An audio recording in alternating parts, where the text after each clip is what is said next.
First, I think I would like to thank ICPAC for inviting me into this webinar, and it has really been very informative, and also the panelists who have actually spoken before me. And it's really good that I'm the last speaker. So basically, I would probably be passing a vote of thanks, and I'm sure those who are listening probably are going to hear a lot of what has been said by the other panelists from me. And because we can't see you, you can fiddle with your phone if you feel you're bored. So what I was asked to talk about in 10 minutes is really to, can I get the first slide? I think this is the first slide.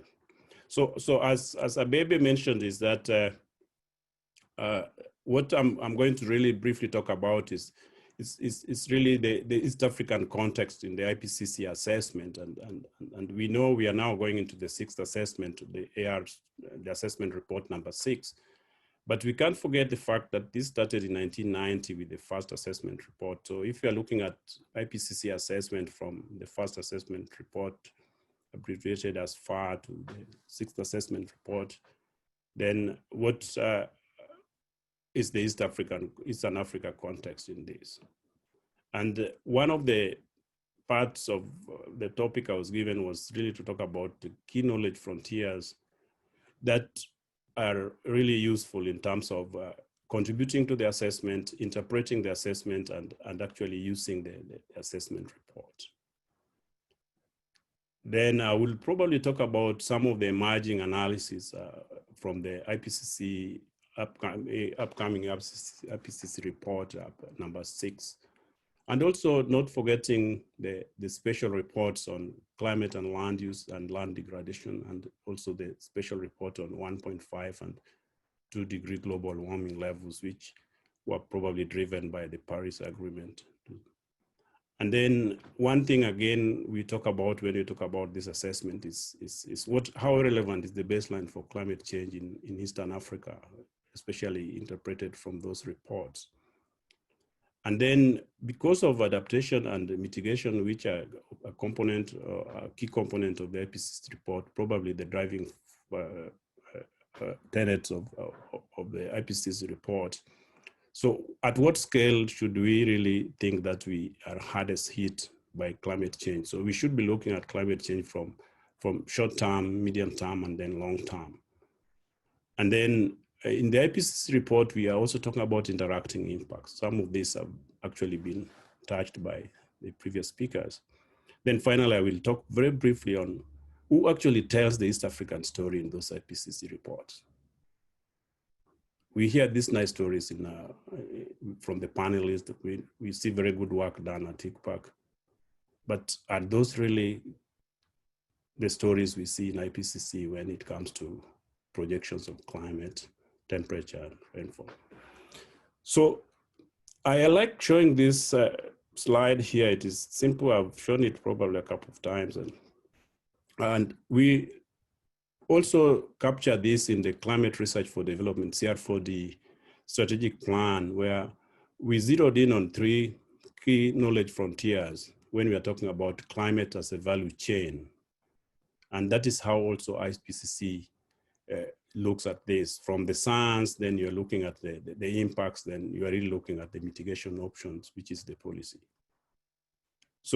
So basically our contribution, or how the East African context from the IPCC assessment, oh, that's too fast.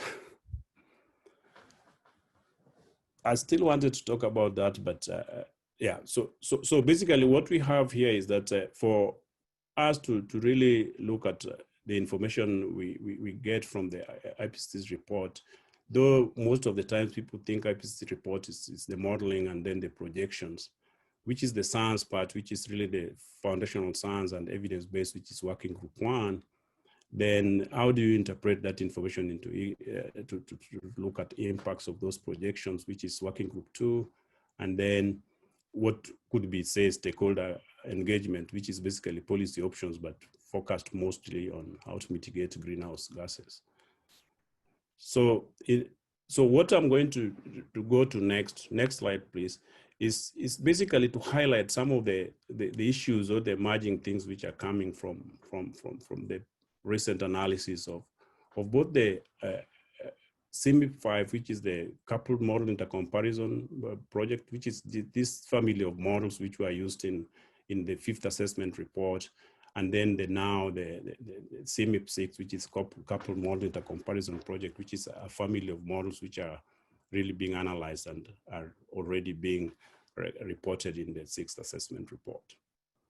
And one of the key things which, when we talk about climate change and really trying to respond to climate change, is to cast it into these huge global policy initiatives and agendas like AU Agenda 2063, the SDG 2030, the Sendai framework, and those other associated global conventions and common efforts to respond to climate change. And therefore, looking at the 1.5 and 2 degree global warming levels has become a key thing, especially at the national level when developing NDCs and then making sure that the Paris Agreement is achieved. So the two slides I'm highlighting here is some of the work which have been done by a couple of young scientists in Eastern Africa, which is really something which makes me very happy, because this work which was done, and part of it was actually reported in the special IPCC special report on 1.5 in 2018. And what I'm showing on the left there is basically taking a family of 25 regional models and downscaling them to see at what time in future will actually different parts of Africa reach 1.5 degrees and 2 degrees. And Philip really talked about the assessment, the analysis which has already been done in Eastern Africa or the Horn of Africa, which shows already some areas are way past 1.5 degrees.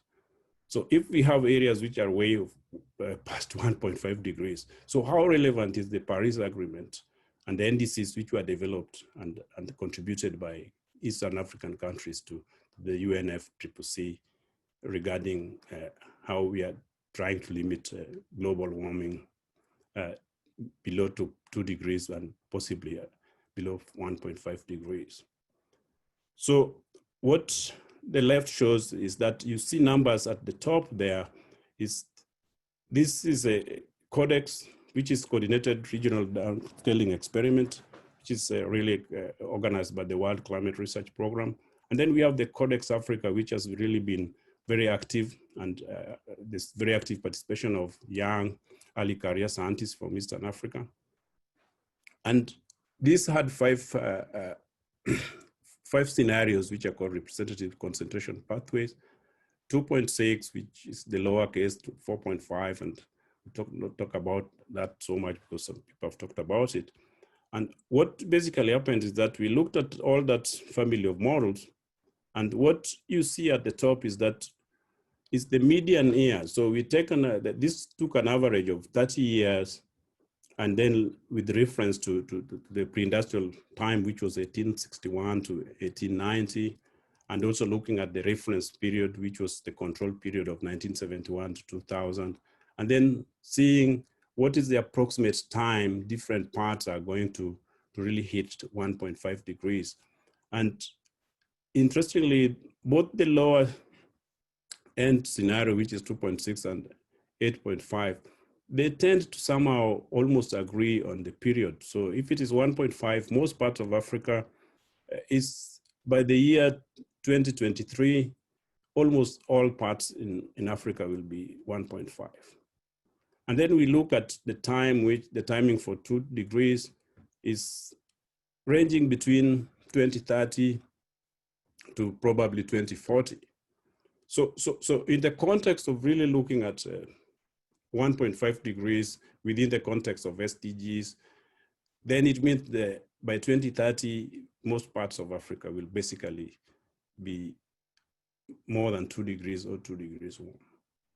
And then on the right is basically looking at exactly the median temperature for a 30-year average. So if you look at, say, from 2010 to 2040, So what that basically shows is that the year in the middle of this 30-year period, what would actually be the temperature. So if you take 2010 or 2000 to 2030, then basically it also shows that we are really warm, and this is consistent also with basically what is observed and some of the work Philip showed, which is already showing that parts of East Africa are way around 1.7 degrees. Next slide, please. Then the other thing which is very important when it comes to us really making sure that the IPCC reports are usable. They are useful, but they may not be usable if we don't really extract the right information. And this is also work which is really coming from a scientist who was basically based at ICPAG, and she's Zimbabwean, and worked with a group of young scientists in Eastern Africa. And this paper was published in Environmental Research Letters. I was part of this team. And basically, the way we really think that the IPCC reports could be useful is the extremes, because what basically is so critical in terms of the impact of climate is the variability is changing, but it is the variability of the extremes. So the return periods of the extremes is really changing very quickly, and is spread across the region, as we've witnessed recently. And some of the things is like, which could be very useful in terms of application and or in terms of responding to this, is for the farming dominated areas, agriculture dominated areas like Eastern Africa, is what are the changes consecutive dry days, which is basically what meteorologists would call dry spells, and consecutive wet days. And also the timing of when rain starts and when rains change, and how does all these global warming levels at say 1.5 compared to 2 degrees would change that. So those becomes very critical indices which are so important to extract from the IPCC report, and some of it I'll mention that we still have really disadvantaged because of the type of data we are able to use or to extract from the database of the IPCC reports, because some of this needs sub-daily values or daily values, which we hardly have, and sometimes we tend to characterize some of the extremes just basically using monthly data. Next, please. This here also is one of the analysis which is also coming from CMIP6, and trying to compare CMIP6 with CMIP5. Probably I should have mentioned at the beginning that really CMIP6 or AR6, CMIP6 is coupled model intercomparison project, which is just the family of models which have been used for projections. And these are the projections which are really being reported in terms of the science part of IPCC report in the upcoming report in 2023. And then CMIP5 was the models which were used for AR5. And the difference between AR6 and AR5 is basically that AR6 is really combining AR4, the scenarios in AR4 plus AR5, because the scenarios in AR4 were basically emission scenarios, and AR5 were these pathways of radiative forcing. How warm will it be by the end of the century? But AR6 is trying to look at those socioeconomic differences, and then combining with the emission pathways. And one of the things which is emerging is that the number of warmer days, what we call the warmest days. So if you look at in a year, what was the warmest day in Eastern Africa, and the coldest night, and probably we should not call it the coldest night, but the less warmer night in East Africa, because it is becoming warmer and warmer in most places, is that the two model families, CMIP5 and CMIP6, tend to really agree. And the arrow there, the box, the narrow rectangle there is really over Eastern Africa. And basically we are happy that the analysis which has been done, like the previous slides have shown, which use CMIP5, are agreeing so much with what is emerging from CMIP6. So that is one thing, which is that the extremes, it seems that the models are beginning to consistently see that the signal of the extreme is in a given direction, and a family of 35 CMIP models and 32 CMIP6 models are actually agreeing in the sign and the signal of how warm we are becoming during the day, and probably how warm we are also becoming during the night. Next, I think just to make sure I don't, I'll not belabor this. This is a recent work which was probably shared, and some people in the audience listening to this webinar probably have seen this by a friend of mine from Saudi Arabia called Mansour. And this also tried to look at what differences are there between CMIP5 and CMIP6. And what is very consistent over the Horn of Africa is that the projection tend to show consistently. It was something which was a little surprising in AR4 and AR5 that the models are very consistently showing that we are going to get wetter over the Horn of Africa. And then we have this, the East African, where we have the rainfall, actually observed rainfall is decreasing. So the whole question has been, at what point in time in future will we actually begin to see that these models are not just capturing something which is fictitious, but are correct? And this tend to be amplified also in CMIP6. The current, in the next IPCC report, we are going to see that the models are actually agreeing that the Horn of Africa is even going to become much wetter than what the previous assessment was showing. And then it is also, the heat is also on. The engine is revving and it is on. The next slide. So those slides, as somebody said, pictures usually tell 1,000 words. Somebody could interpret those, it could see the lines, and then it is easy to interpret.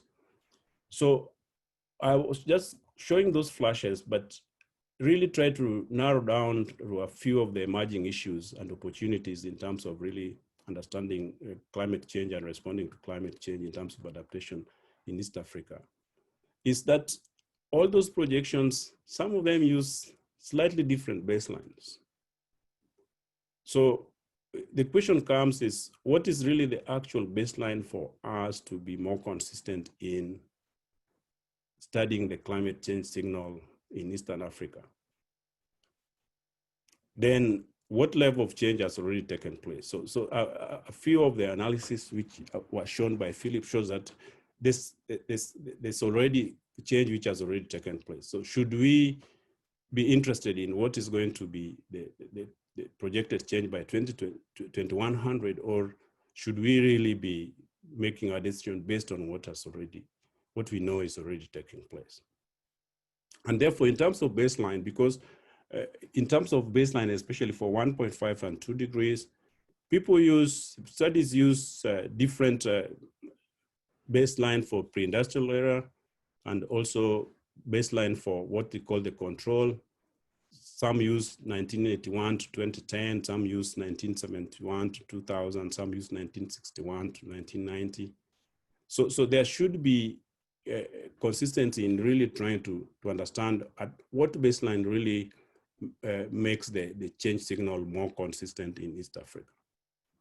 And that brings to the question that because now we have a lot of observation, because when I was actually doing my master's, the baseline or the climatological period for South Africa was 1961 to 1990. Now people are talking of 1981 to 2010.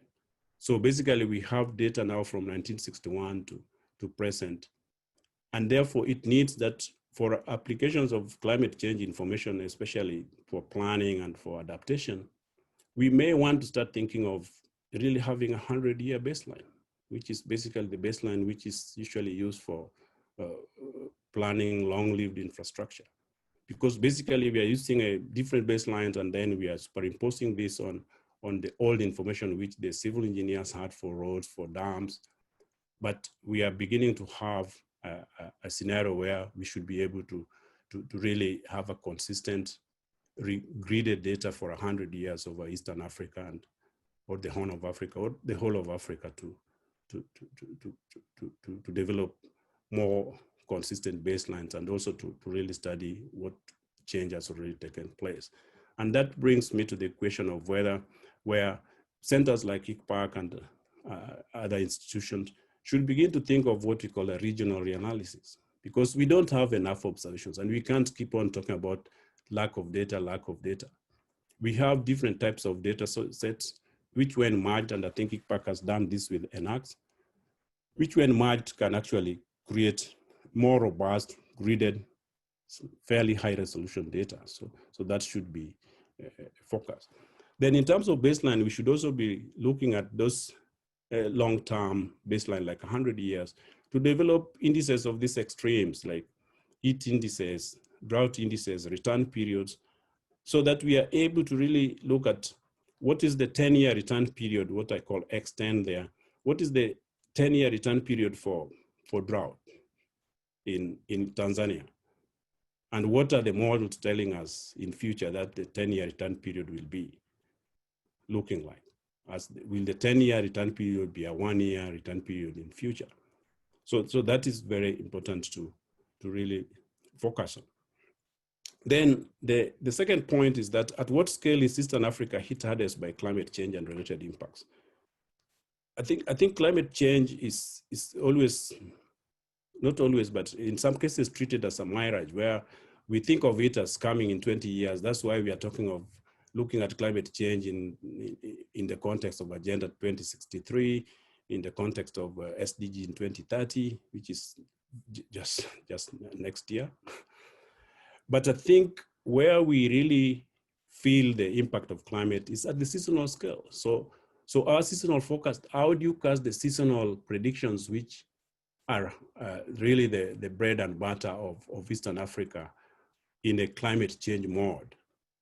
So I really want to believe that there's one less explored climate change impact scale, which is really the scale of subseasonal to seasonal scale, because this is where, when we have flash floods, when we have droughts, short-term droughts, then our seasons fail, then our crops fail, then we go into these modes of famine and food insecurity.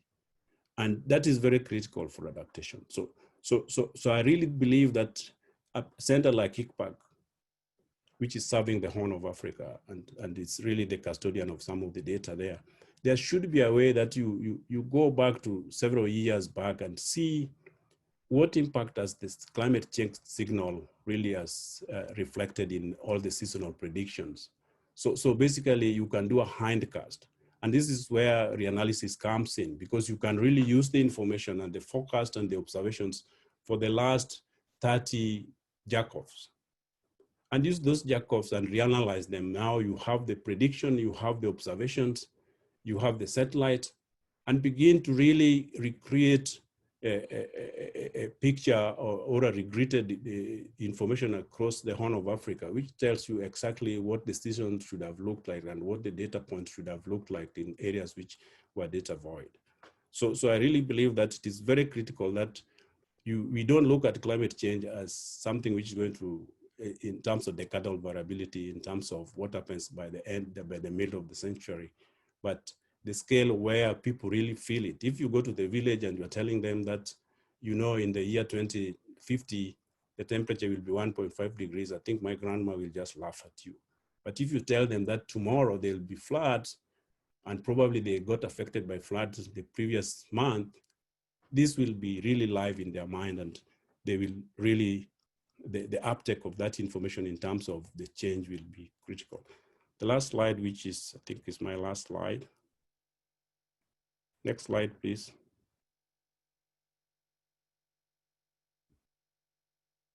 Can I have next slide? Have I lost the audience?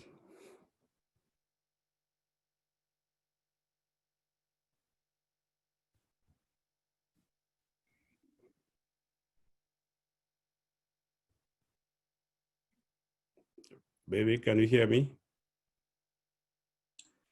Yes, yes, we're trying.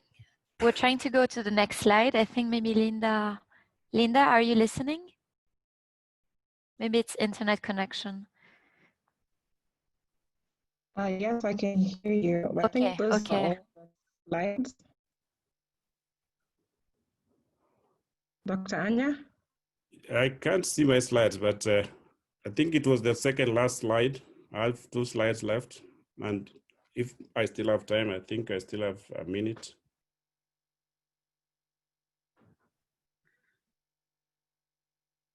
The slide is not visible, Linda or Kimoto.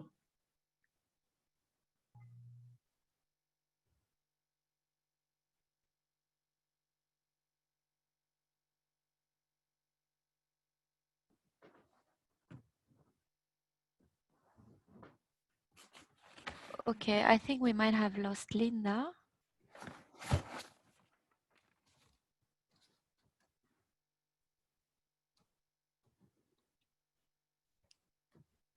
Linda, are you able to share again the presentation from your side? Yes. Is it the slide on Who Tells Africa's Story, Dr. Anyah? Yeah, No, I think this that's one, the last one. Just go to the one before that. Lessons from the IPCC? Yes, thank you. Thank you. Yeah, this is why it is bad to have the dregs in a panel like this. So I'm having the dregs and probably a technical hitch. Sorry for that delay. So the next slide, I really wanted also to quickly, I've talked of how important it is that the scale at which climate change hits places like Eastern Africa hardest is S to S, which is sub-seasonal to seasonal prediction scale. But the other one is really looking at what we call interacting impacts. So basically, the lessons from the IPCC special report is, and also the scenarios which are really feeding into the AR6, the IPCC report. I think it is important to start thinking of how impacts really interact across sectors and across the different indices of change. So when we look at, say, the change of consecutive dry days and consecutive wet days, then you may look at them in terms of different sectors, how this is going to cascade through different sectors. So if you are talking of in very traditional way of defining droughts, we talk of hydrological drought, agricultural drought, meteorological drought, and these are really connected. One basically tells you rain is below the expected normal, and then one is going to tell you when the streams and the hydrological systems are going to respond to that, and then this is also going to cascade into energy. So basically, there's usually a time lag when the drought affects agriculture, then it goes into water systems, then it goes to energy system, and then so you have to look at how impacts actually interact, and that one really tend to compound the risk it poses to different ecosystems and also to humans.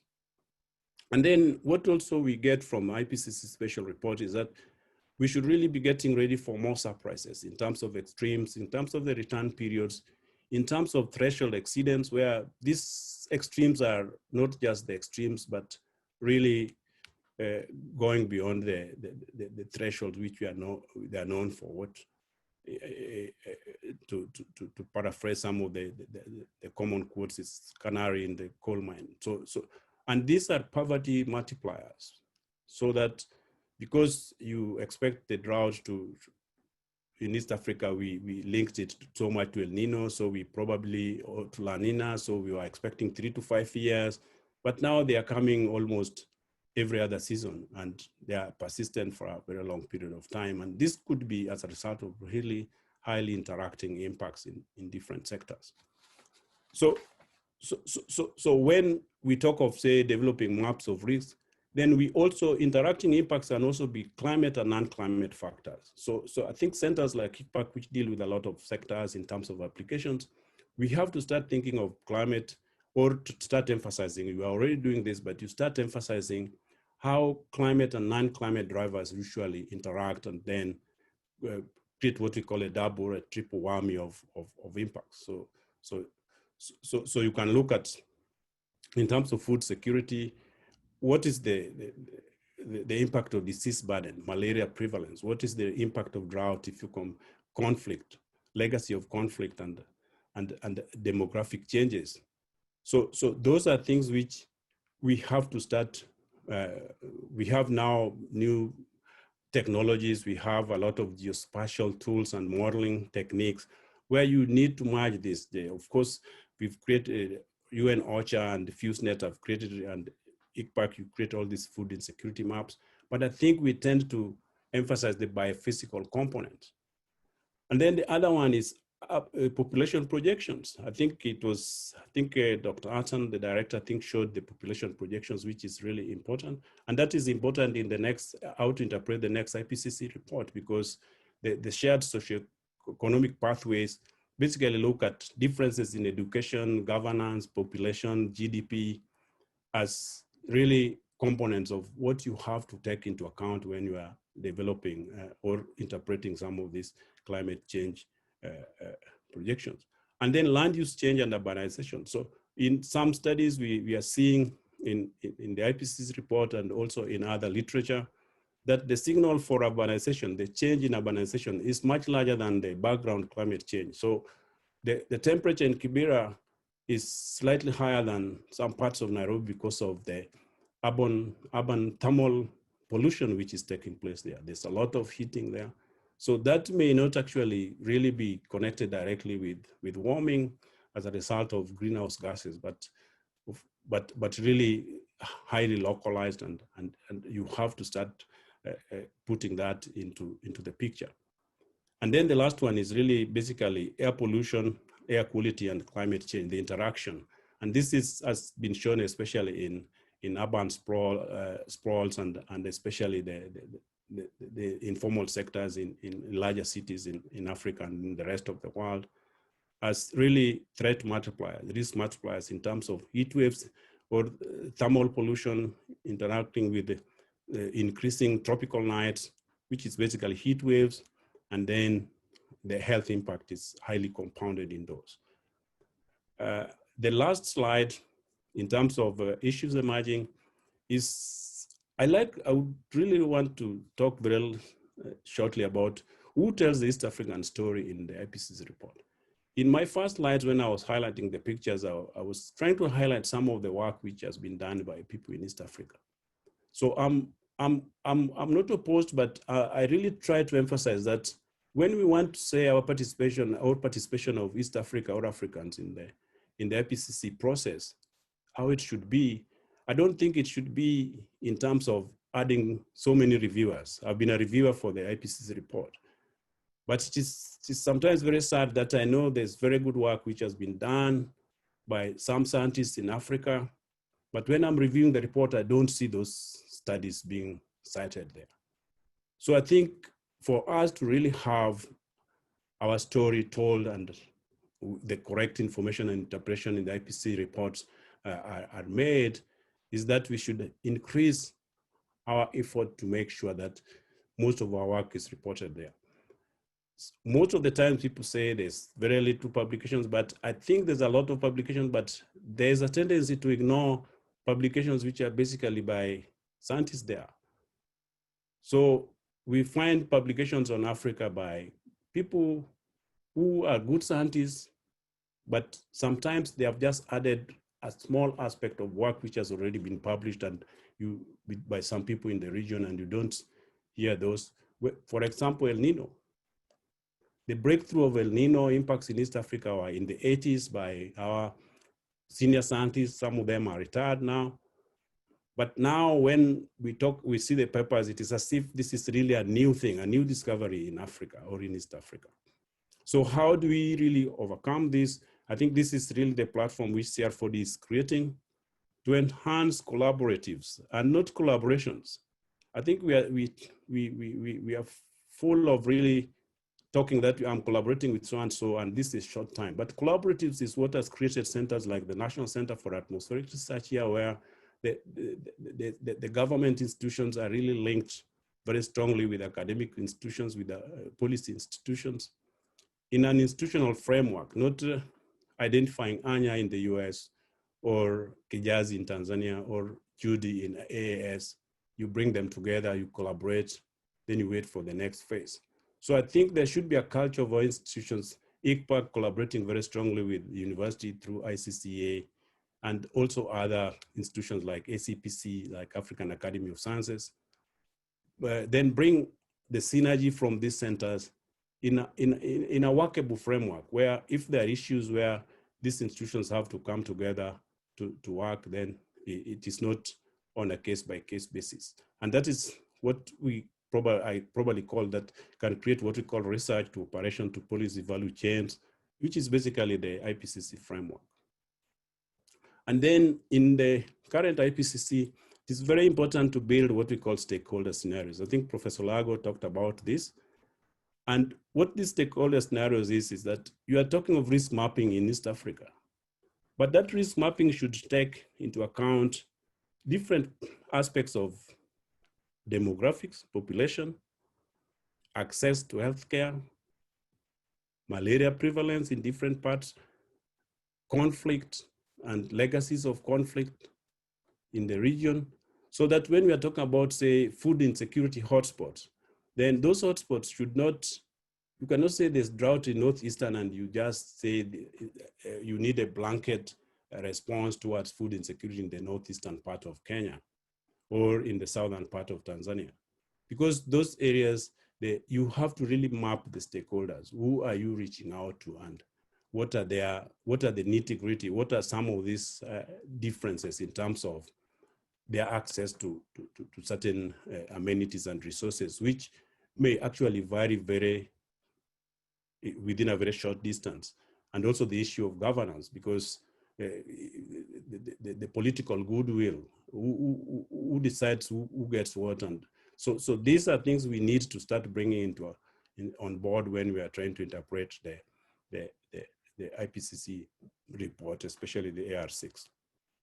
Then the last thing I would mention is that all these things, the common denominator is that capacity. So in most cases, there are two things which are very common when we talk about climate and climate change and issues related to challenges and opportunity in Africa and in other parts of the world, particularly in Eastern Africa, is issues of data and capacity development.